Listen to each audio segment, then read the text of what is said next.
Uncle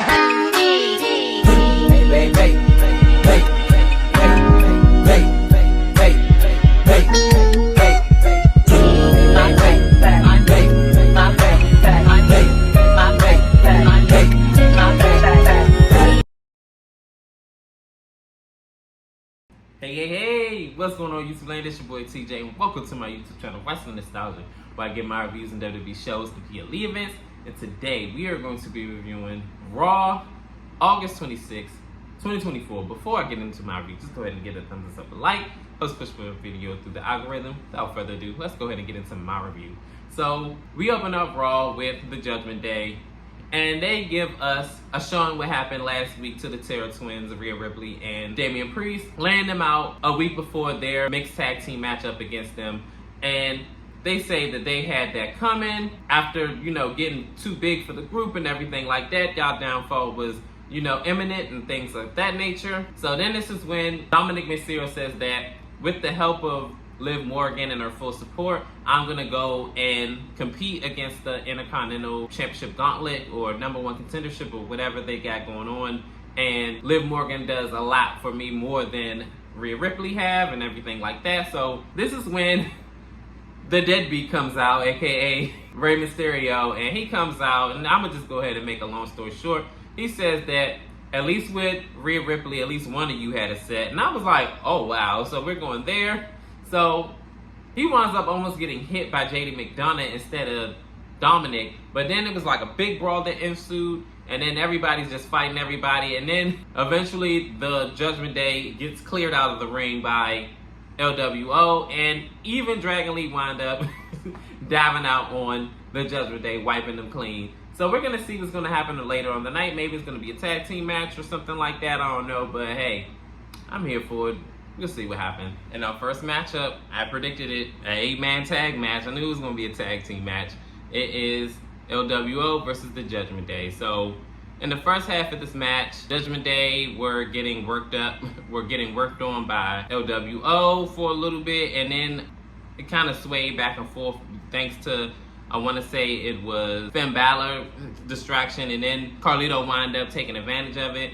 And then it went from there. We go to commercial break after Walking Wild wind up doing a springboard dive out on the Judgment Day, taking them out. After a commercial break, it kind of seesaw back and forth in here and there. Then towards the end of the match, this is when Dominic Mysterio and Rey Mysterio were mixing it up in the ring. A little bit back and forth later, Rey Mysterio tries to do a frog splash, but he misses thanks to Liv Morgan. Liv Morgan drags Dominic out of the way, and Dominic winds up doing a roll-up, and then 1, 2, 3, he picks up a big win for the Judgment Day. But it's not over yet, because he wants to certify his dominance before his big mixed tag match against Rhea and Damian, the Terror Twins, and they are beating up on LWO, and it looks like Rey Mysterio is going to go through a table, but no, the Terror Twins come out and clean house with the Judgment Day and give JD McDonough and Carlito riptie and a chokeslam respectively.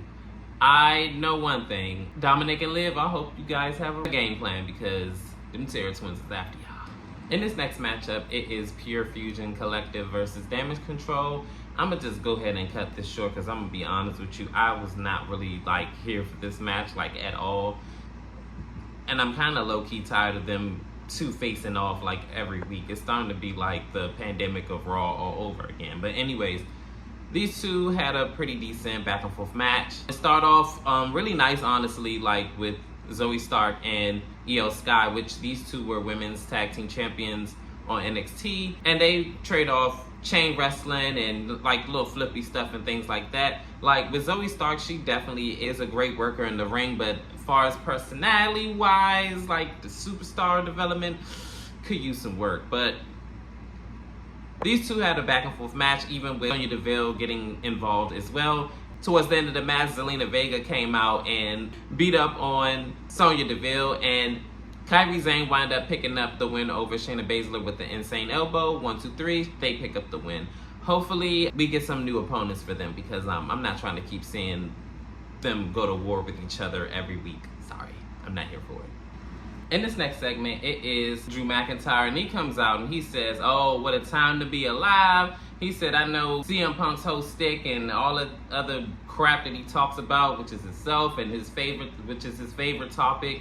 And then he wants to getting in Indian style position, and he says, oh, do I have your attention now? He said, it's funny how y'all pick nostalgia over the worry that y'all can always depend on to give y'all a great show. But you know what? I forgive you for y'all know not what y'all have done. So then this is when he continues and says that it's so funny that this 50 Cent bracelet can invoke so much emotion from out of him, and that at Bash of Berlin, it's going to be on all you guys' conscience what I do to him when I whip him, and every lash is going to be on y'all's conscience. This is when CM Punk's music hit, and Drew McIntyre is expecting him to come from the rafters, or should I say the stage area, but he actually comes from the back of him, and with a whip, he just whips him, and he tries to take the bracelet off him, but Drew McIntyre is holding on to that for dear life. Then he winds up getting out of the ring. He whips him a little bit more, and Drew McIntyre winds up fighting back, and they're just going back and forth from here. But majority, CM Punk was getting beat on. Then CM Punk winds up getting the upper hand, and this is when security comes out, and then they try to break it up, but he winds up whipping security, and Drew McIntyre gets out of there, and this leaves CM Punk in the ring standing. I am actually ready, really ready for this match to get underway at Bash in Berlin. We're going to see what these two are going to cook up, and definitely this feud been red hot for a long time. This has been like a year, like going on a year, should I say. It's been 8 months of this rivalry since the Royal Rumble, since Drew McIntyre injured him. And we're going to see between these two men who is the real alpha of Raw. In our next matchup, it is a triple threat match, and this has Intercontinental Championship implications to them. So it is Jey Uso, Kofi Kingston, and Karrion Kross mixing it up in the ring. This match already starts off chaotic with Kofi and Jey Uso trying to take out Karrion Kross in the beginning, and then they mix it up in the ring. And before Kofi can try to hit the Trouble in Paradise, Karrion Kross winds up taking Jey Uso out of the ring and beating him up on the outside. And then this is when Kofi Kingston wound up taking him out on the outside. And then towards the end of the match, after commercial break, Kofi Kingston wound up taking out Jey Uso, and Karrion Kross and Kofi Kingston wound up mixing it up, and Jey Uso winds up getting back in the ring. Jey Uso spears Karrion Kross, and then he winds up doing the big splash, 1, 2, 3. He advances in the Intercontinental Championship Gauntlet match.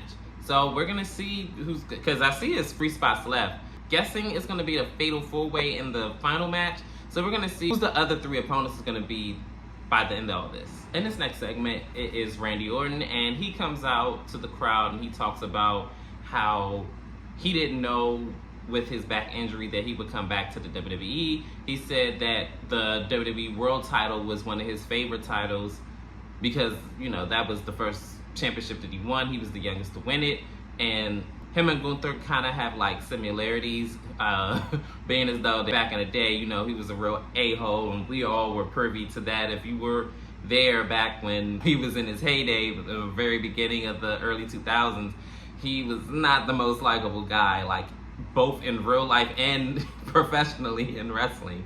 And he says that at Bash in Berlin, he's going to win his 15th world title, and that he's going to humble Gunther at Bash in Berlin. Being as though that he was humbled, you know, in his career early on or whatever, he's going to give the same thing to Gunther. We're going to see what's going to happen at Bash in Berlin. I would definitely be here for a 15th world title win on the behalf of Randy Orton. If anybody should beat Ric Flair's record of 16 world titles, it definitely should be Randy Orton. Like, he has the pedigree, he has the accolades, he has the physique, he just has it all. Like, he is basically the living embodiment of a WWE superstar. And yeah, I would be here if he wins 15 world titles, but we're gonna see what's gonna happen at Bash in Berlin with these 2 warriors. In this next matchup, it is Bronson Reed versus Braun Strowman. These two were tearing into each other, like automatically, like off rip.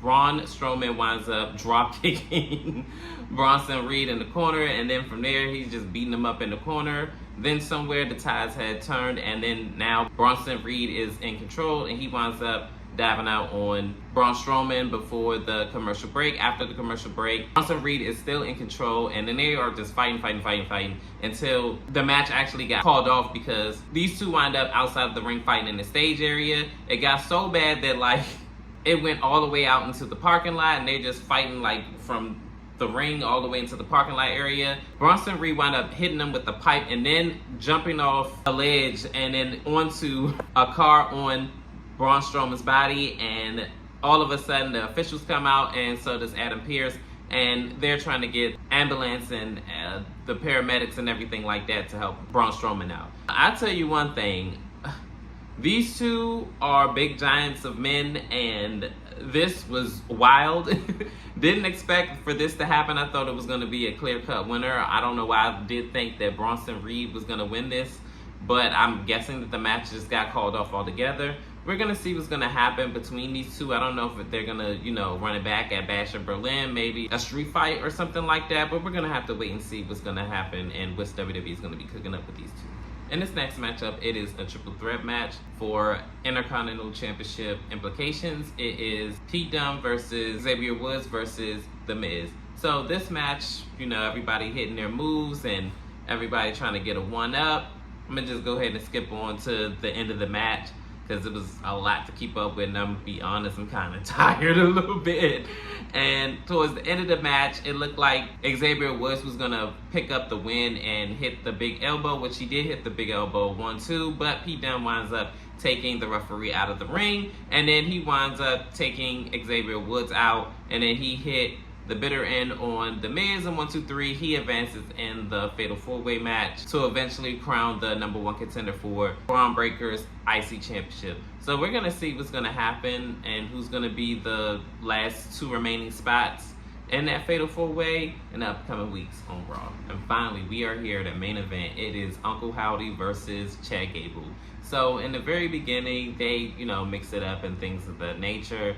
And Uncle Howdy is like trying to play mind games and get in his head and do all that creepy stuff, and it is very cringy, but I get it. That's a part of his character. I remember at one point in the match, like I believe this is after the commercial break, the good majority of the beginning of the match, Uncle Howdy was in Chad Gable's head, and then at one point Chad Gable had dabbed out on the outside of the ring, inside of the ring, outside of the ring, on the floor. Chad Gable also angle slams Uncle Howdy on the announcer's desk. It looked like Uncle Howdy towards the end of the match was going to go ahead and wrap this up and do the Mr. Abigail, but Ivy now wound up distracting the referee, and Chad Gable reverses into a ankle lock, and Uncle Howdy winds up reversing it and causes Chad Gable to bump into the referee. This brought out the Alpha Academy, and they wound up beating up on Uncle Howdy after Uncle Howdy had Chad Gable in the mandible claw on the ground, trying to figure out life.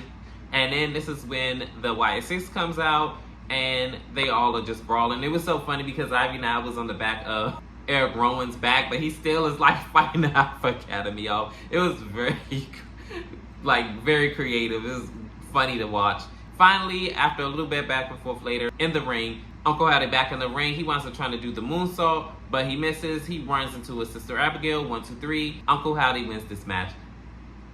I tell you one thing. Even though this ran on a little long as far as like the Chad Gable and YS6 program, I'm not tired of it, honestly. Like, I'm loving the fact that Bo Dallas is finally starting to get more airtime, and I'm not against it at all. He is very talented, and it shows like his moveset and everything like that. He is definitely one to look out for on the Raw brand. But comment down below, how did you feel about Raw? Did you like it? Did you love it? Was it the greatest show on earth? Was it the worst? Let me know, comment down below. And as always, your love and support is always greatly appreciated. And peace, TJ, I'm out.